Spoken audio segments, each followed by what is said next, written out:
ఇప్పుడు బంధు పెడితే పిల్లలకు విద్య దూరం అవుతుంది. 3 నెలలకు 6 నెలలకు మేము ఫీజులు ఇస్తే ఈ బంధు పెట్టినందుకు ఎవరిని శిక్షించాలి? పిల్లల జీవితాలతోని చెలగాటాలు ఆడొద్దని నేను యజమానులకు చెప్తున్నా. విడతల వారీగా మీకు ఫీజులు చెల్లించే బాధ్యత మేము తీసుకుంటాము.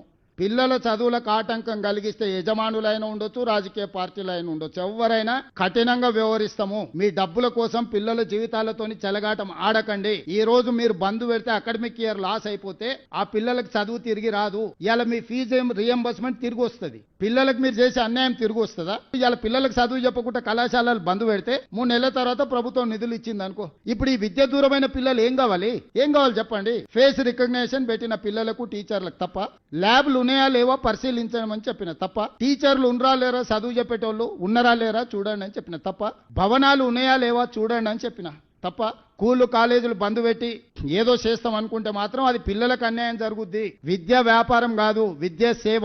విద్యను వ్యాపారంగా చూసి వ్యాపారం తెలివితేటలు మెలుకోవాలని ఇంట్లో పెట్టి గెలుకుతామని అంటే అదేం కుదరదు. కొన్ని రోజులు ఇబ్బంది అయితే ఇబ్బందిని ఎదుర్కొంటాము. నేను కూడా ప్రజలందరికీ విజ్ఞప్తి చేస్తా, ఏం జరుగుతుందో అడ్డగోలుగా చేస్తేనేమో మంచోడు. కనీసం చట్టాన్ని కొంచెం అమలు చేద్దామంటే మేము ధర్నాలు చేస్తాం, దీక్షలు చేస్తాం, రోడ్డు ఎక్కుతాం. విడతల వారీగా నిధులు విడుదల చేస్తాం.